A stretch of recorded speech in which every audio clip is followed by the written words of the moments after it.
So what's up guys, welcome back to my channel with another new video. Guys आज की video में हम बात करेंगे क्रिप्टो टैक्स से रिलेटेड, जो कि इंडियन गवर्नमेंट की तरफ से किस तरीके से आपको पे करना होगा और साथ ही साथ टीडीएस, आपको जो टीडीएस लगेगा क्रिप्टो ट्रांजैक्शन में वो किस तरीके से डिडक्शन होगा।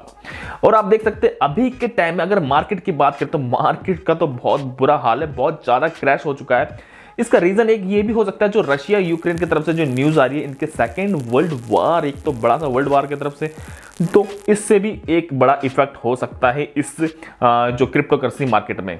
तो दोस्तों अभी तो फिलहाल हम न्यूज देते रहेंगे आपको, आप मेरे चैनल में जुड़े रहिएगा, मेरे चैनल को सब्सक्राइब करना, बेल आइकन दबा देना और टेलीग्राम को भी ज्वाइन करके रहना। तो चलिए दोस्तों वीडियो शुरू करते हैं। उसमें आपको देखने को मिलेगा कि 3 पॉइंट में आपको बताऊंगा कि किस तरीके से आपको क्रिप्टो को टैक्स के समझना है, कि कैसे आपको टैक्स पे करना होगा। तो चलिए वीडियो को शुरू करते हैं।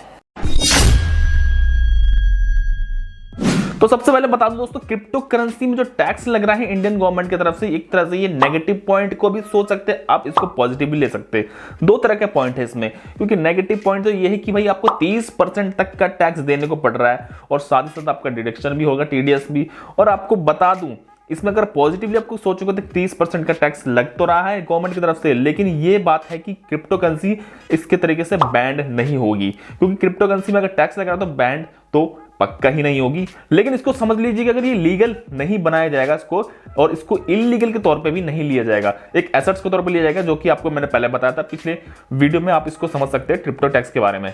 तो चलिए दोस्तों आप समझ लेते हैं इसका 3 पॉइंट। मैं आपको 3 पॉइंट के तरीके से बताऊंगा कि क्या क्या है क्रिप्टो एक एसेट्स के तौर पे, जो गवर्नमेंट की तरफ से बताया गया कि क्रिप्टो को जो क्लासिफाइड किया जाएगा वो एसेट्स के तौर पे किया जाएगा, जो कि वर्चुअल डिजिटल एसेट्स के तौर पे होगा।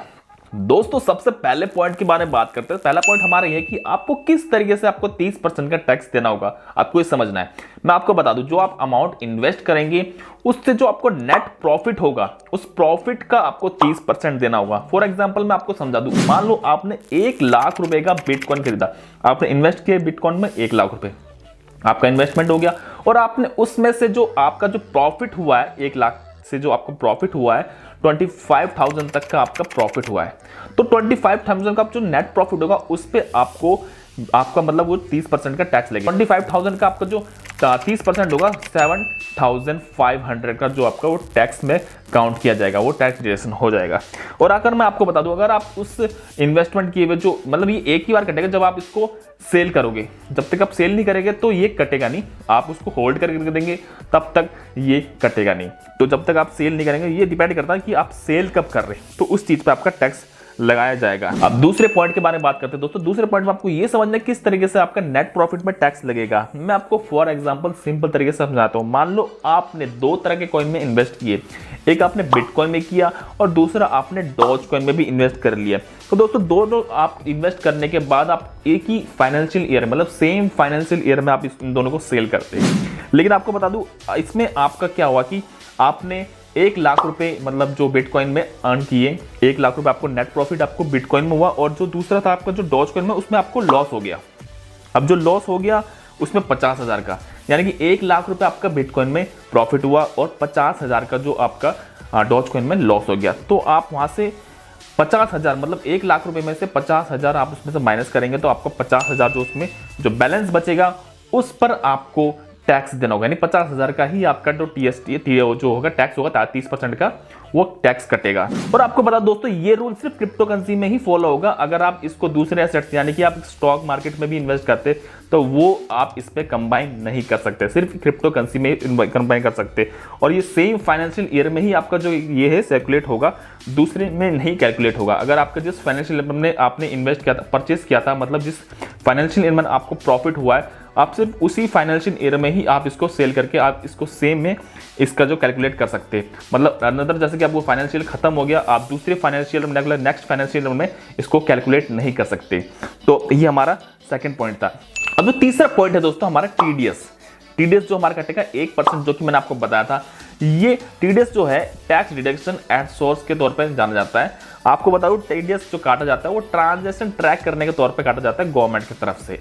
अब जो कैसे ऐप को ये टीडीएस कटेगा आपको बताता हूं। टीडीएस जब आप जैसे कि मान लो आपको इन्वेस्ट किए 1 लाख रुपए और आपको प्रॉफिट हुआ 50,000 का, टोटल आपके जो बनते हैं, आप अगर उसको सेल करेंगे टोटल आपको जो मिलेगा वो लेगा 1.5 लाख। अब जो 1.5 लाख टोटल होगा उस 1.5 लाख का आपको 1% TDS कट के मिलेगा। ये कट सकता है आपके एक्सचेंज से आपको मतलब आप उसको सेल करते हैं तो वहां से आपको TDS कट के मिलेगा आपके अकाउंट में। तो ये जो गवर्नमेंट की तरफ जाएगा। लेकिन आपको मैं बता दूं, जब आप अपने इनकम टैक्स रिटर्न फाइल करोगे तो इसको आप क्रेडिट कर सकते हैं। और आपको बता दूं ये एडिशनल टैक्स नहीं है कोई, तो आप इससे कोई आपको टेंशन नहीं लेने की जरूरत है, तो आपको ये वापस भी मिल जाते हैं। तो दोस्तों ये तो मैंने आपको बता दिया आपको टैक्स किस तरीके से कटेगा और आपका TDS किस तरीके से कटेगा, जो आपको समझ लेना है आपको आने वाले टाइम में। तो दोस्तों ये प्रोसेस जो है 1 अप्रैल 2022 से स्टार्ट हो जाएगा। तो फिलहाल अब टैक्स लगने के बाद आपको पता ही है कि क्रिप्टोकरेंसी अब बैन तो नहीं होगी। अब हर एक कंट्री भी इस चीजों को फोकस दे रही है कि वो किसी ना किसी तरीके से क्रिप्टो में टैक्स लगाने की अब कुछ ना कुछ प्लानिंग कर रही है।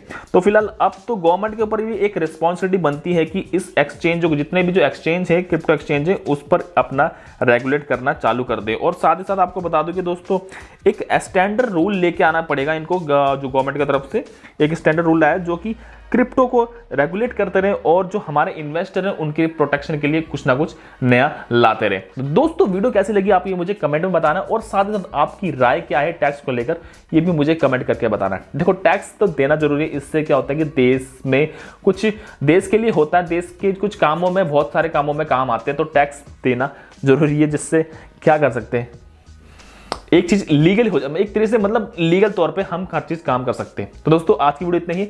होप करता हूं आपको वीडियो अच्छी लगी तो प्लीज लाइक कमेंट शेयर कर देना, और साथ साथ मेरे चैनल में नए हैं तो फटाफट सब्सक्राइब कर लेना, बेल आइकन दबाना, ताकि आपके पास नई नई वीडियो की नोटिफिकेशन सबसे पहले आ जाएगी। और टेलीग्राम को भी ज्वाइन कर लेना। फिर मिलते हैं नेक्स्ट वीडियो में, तब तक के लिए दोस्तों नमस्ते, bye bye, see you, have a nice day, Tata.